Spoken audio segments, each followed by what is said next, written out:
Inner conflict is usually treated as a defect. A stable mind is imagined as a unified mind, and division is interpreted as damage, immaturity, or failure of control. This assumption survives because it flatters the idea of a single author inside the person.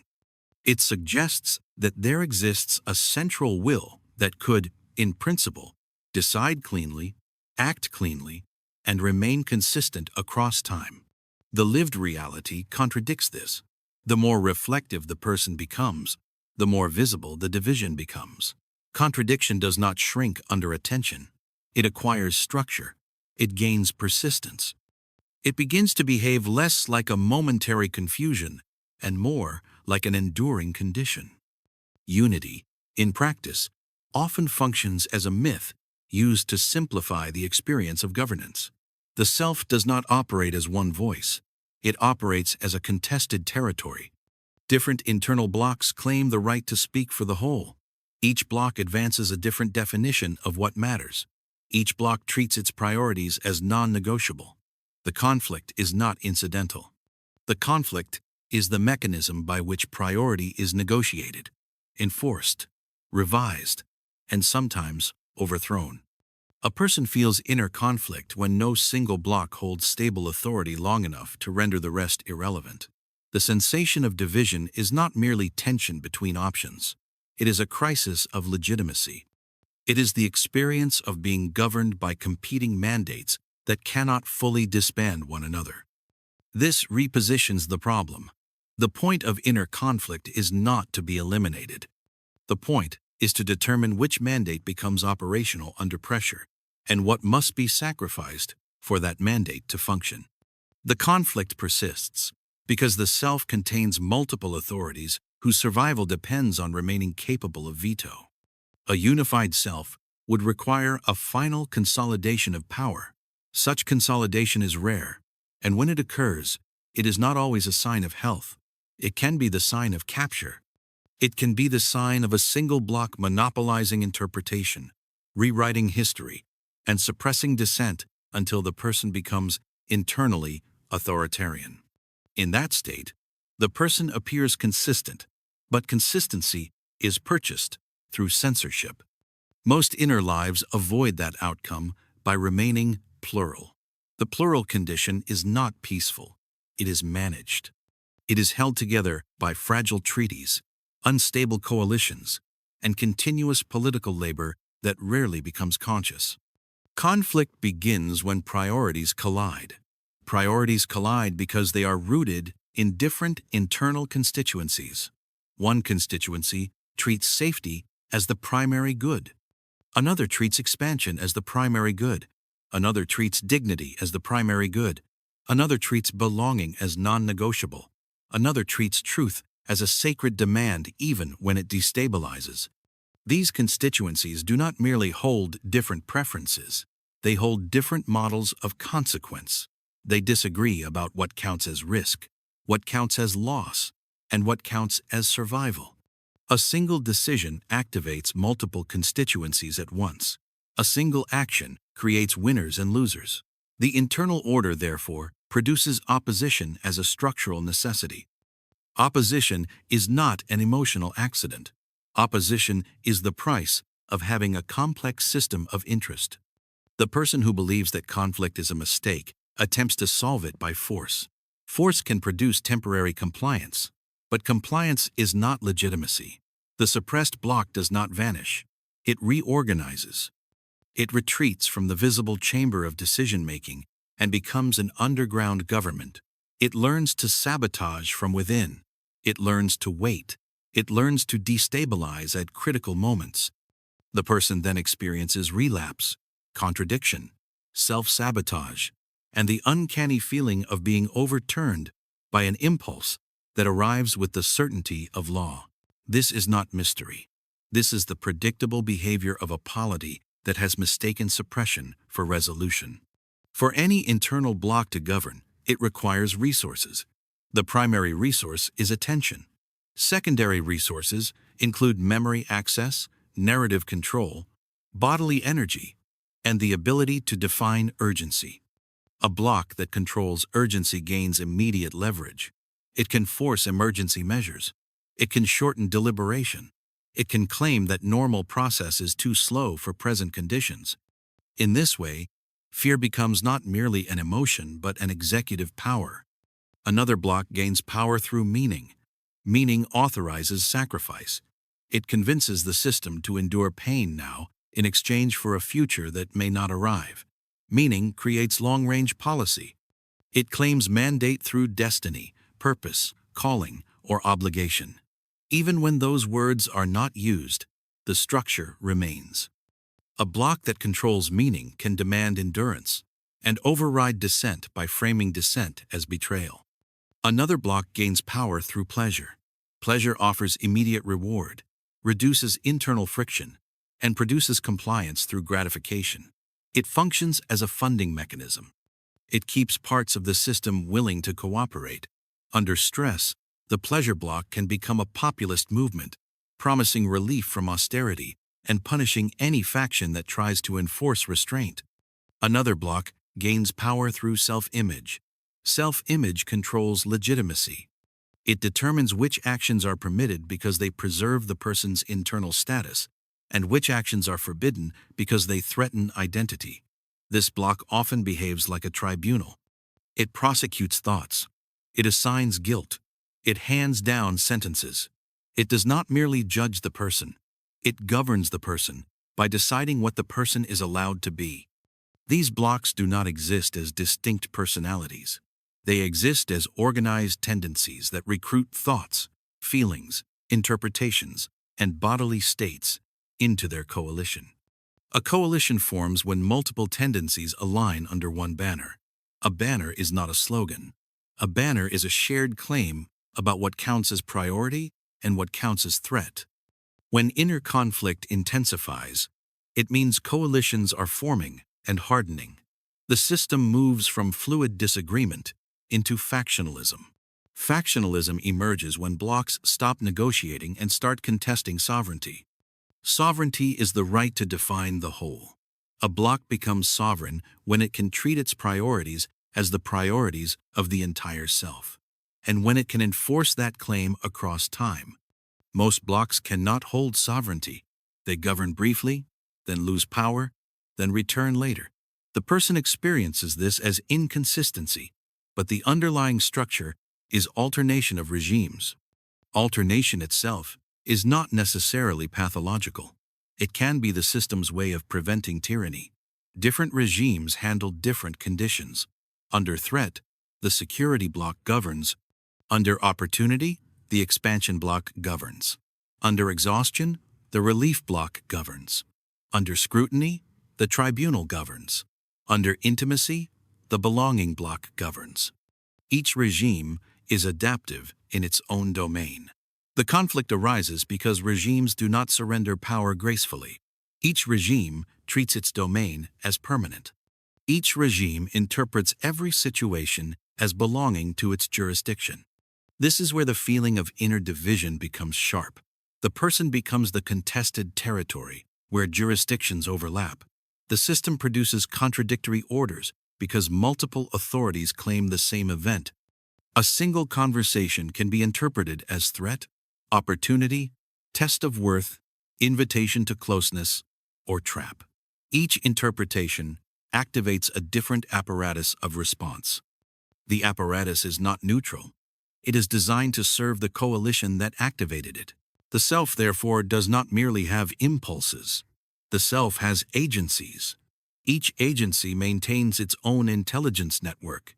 Each agency collects evidence, but it collects evidence in a biased way.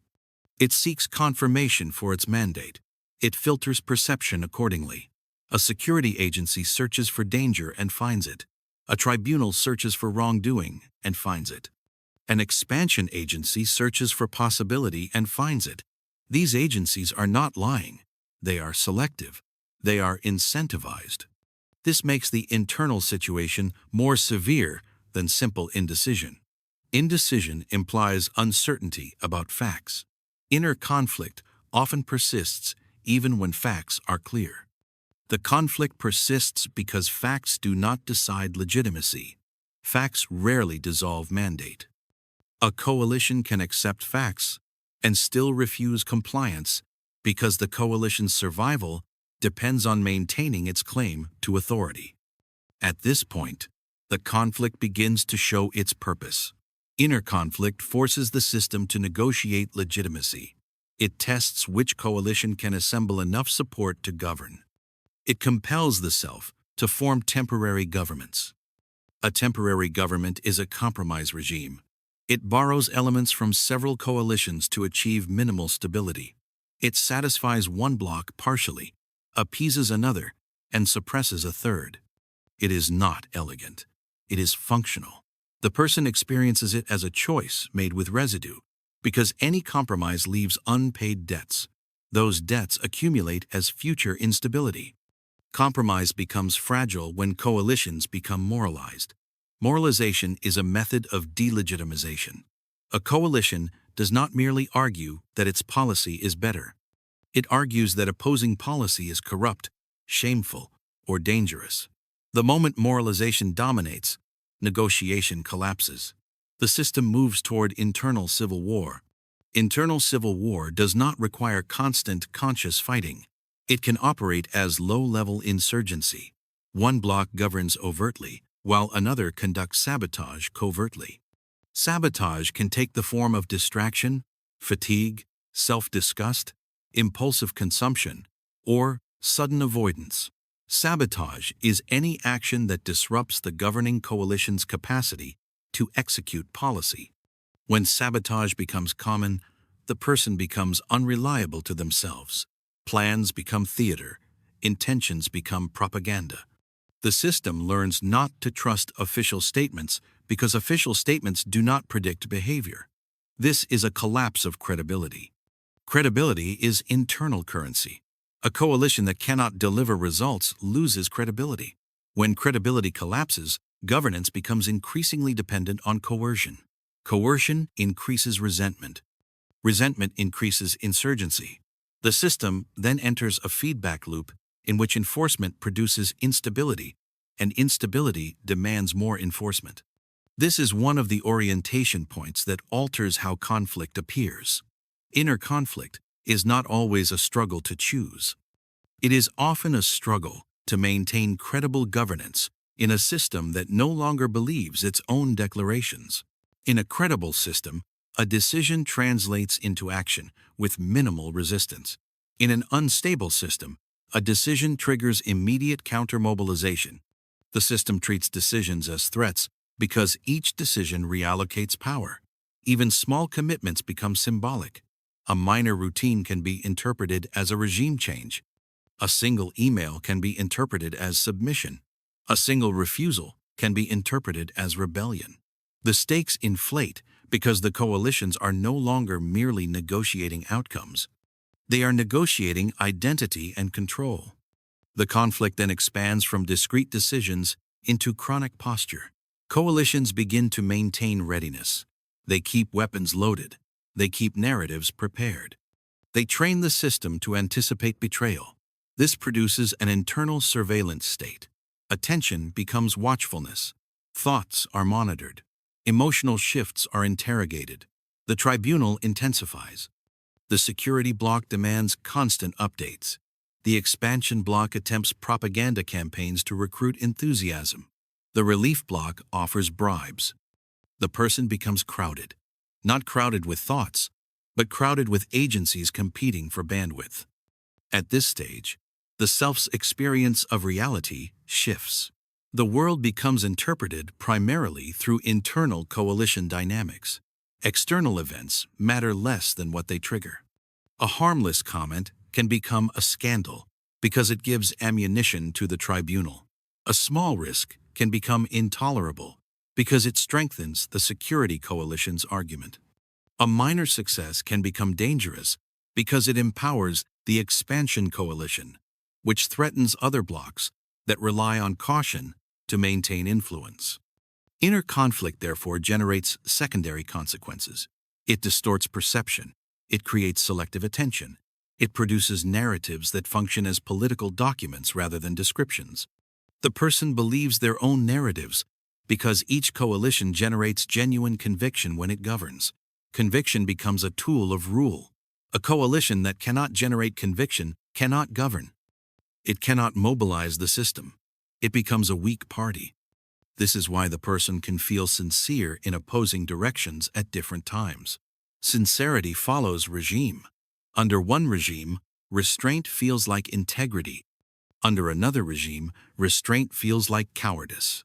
Under one regime, withdrawal feels like self-respect. Under another regime, withdrawal feels like avoidance. These are not mere mood changes.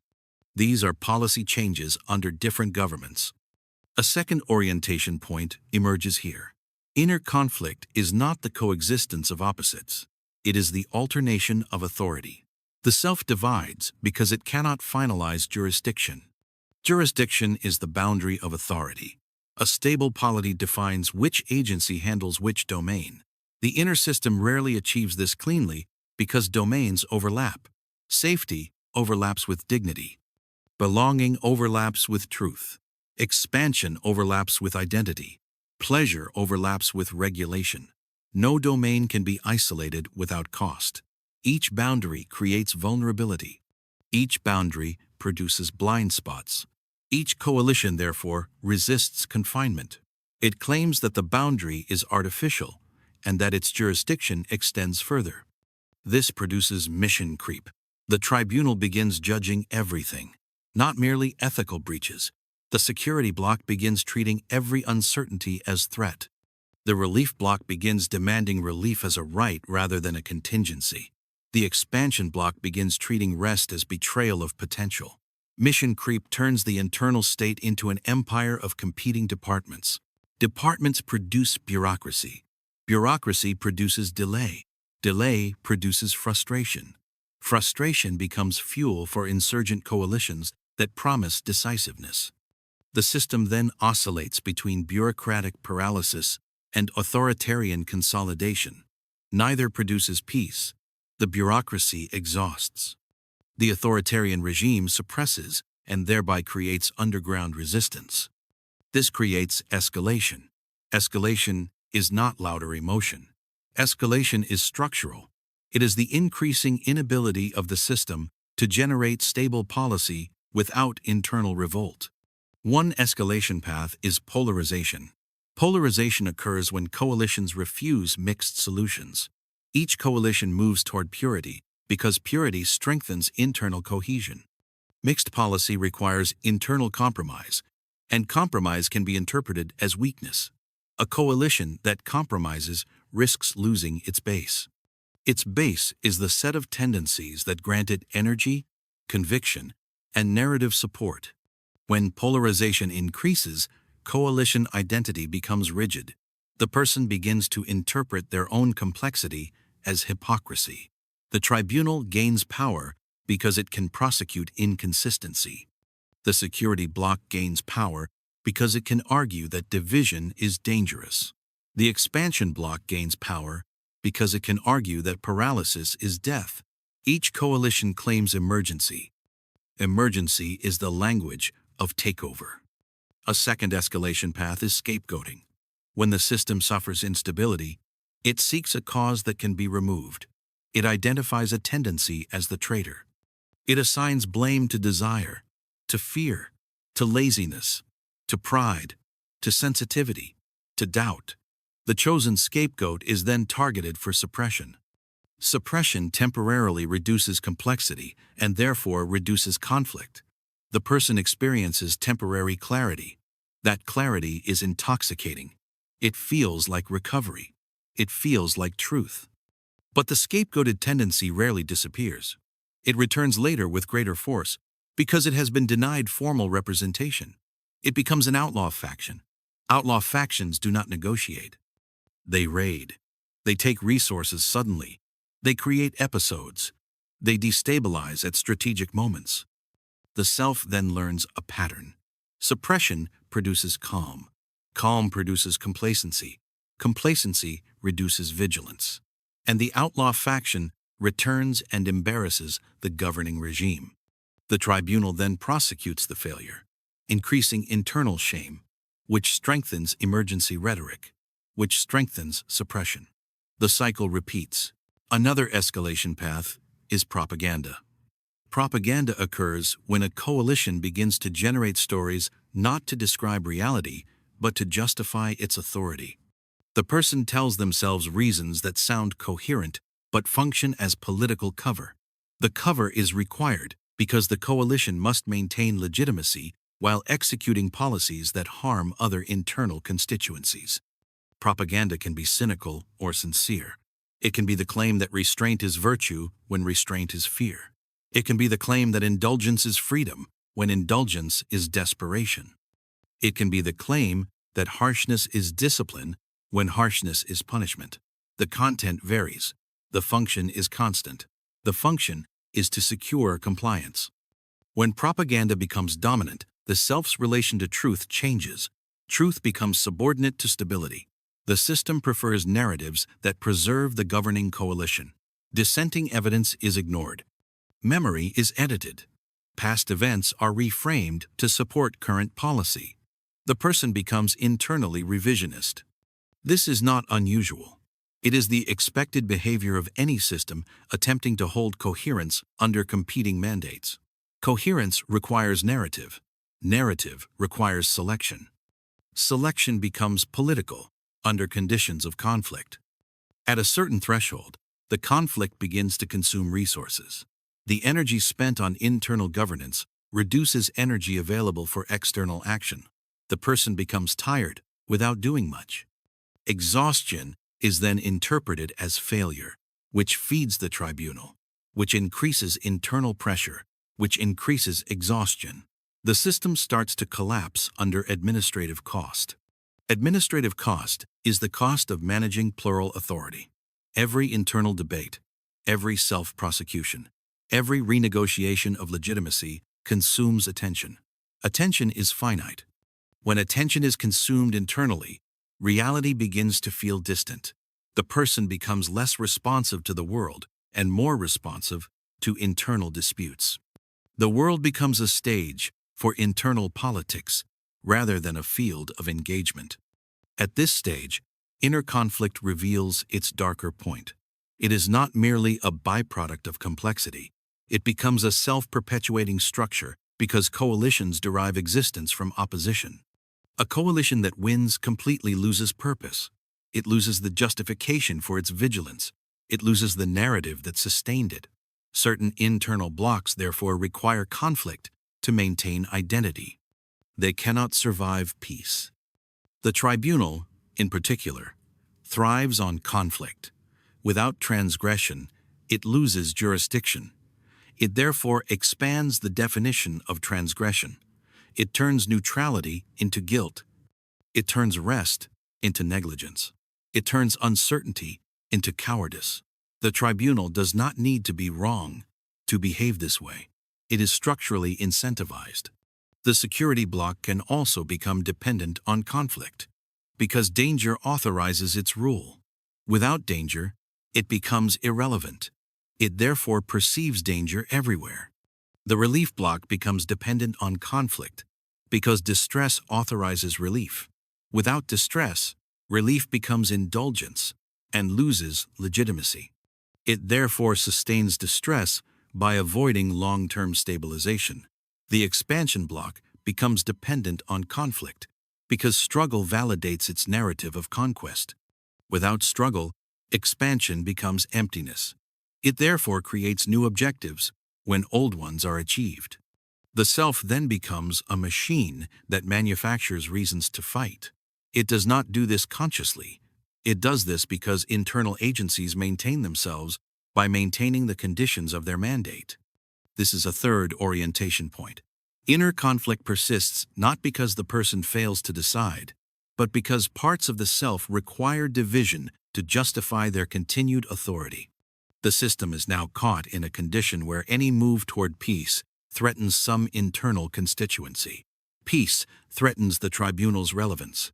Peace threatens the security bloc's urgency. Peace threatens the expansion bloc's narrative. Peace threatens the relief bloc's leverage. Each coalition, therefore, resists stabilization in subtle ways. Stabilization, when it appears, often arrives through exhaustion rather than resolution. The system cannot fight indefinitely without collapse. It therefore enters ceasefire. Ceasefire is not unity. Ceasefire is a pause in active warfare enforced by resource limitation. In ceasefire, coalitions do not disappear. They reposition. They reduce overt conflict and increase covert influence. They negotiate behind closed doors. They infiltrate one another's operations. They form temporary alliances against a common threat. They allow certain policies to pass while vetoing others. The person experiences this as uneasy functioning. Life continues. The internal state feels quieter, but not settled. The residue of inner conflict is therefore not an answer. It is an arrangement. An arrangement is a fragile internal constitution. It allocates limited authority to multiple coalitions without granting any coalition final sovereignty. It includes implicit rules about when certain agencies govern. It includes informal limits on how far each coalition can go before triggering rebellion. It includes small rituals of appeasement, not as advice or practice, but as existing mechanisms by which the system keeps factions from detonating the whole. Some arrangements are stable for long periods. They remain stable until external pressure changes the resource landscape. Loss, opportunity, intimacy, exposure, humiliation, success, fatigue, illness, sudden freedom. Each of these events changes which coalitions can mobilize. The Constitution then becomes contested again. Because the system never fully resolves legitimacy, every major pressure event becomes a constitutional crisis. Old compromises are challenged. Old vetoes are ignored. New coalitions form. Old ones splinter. The person feels like a different person not because essence has changed, but because regime has changed. The point of inner conflict, in its final form, is that it prevents final rule. It prevents any single authority from becoming the entire self. It keeps the internal world plural at the cost of friction. It preserves multiple intelligences at the cost of coherence. It maintains adaptability at the cost of peace. This point is not comforting. It does not redeem the suffering of division. It explains why division persists, even when it is painful, even when it is humiliating, even when it is exhausting. A person who waits for inner conflict to end waits for an internal coup that may never arrive, or arrives only through internal authoritarianism. More commonly, the person lives inside a shifting federation. Policies change. Alliances form and break. Orders are issued and revoked. Certain coalitions gain temporary dominance and then lose it. The self continues not as a single voice, but as a managed plurality held together by uneasy governance. The division remains because no coalition can afford to surrender fully. Surrender would mean being unrepresented. Unrepresented forces do not vanish. They return as sabotage, as insurgency, as sudden seizure of resources. The system learns this. It learns to keep everyone partially included to reduce the probability of revolt. The residue is therefore not harmony. The residue is an internal state that functions through controlled conflict. The person is not a unified author. The person is an unstable coalition that becomes coherent only long enough to act, and then fractures again under the weight of competing mandates. The conflict continues because the self is not designed to be one. It is designed to survive. Survival requires multiple authorities. Multiple authorities require conflict. Conflict becomes the price of remaining complex enough to endure conditions that no single mandate could handle alone. What remains is not a lesson and not a conclusion. What remains is a structure that keeps operating. A set of competing coalitions continues to bargain for control of attention, narrative, urgency, and legitimacy. The self continues as a territory that is never fully conquered, only temporarily governed.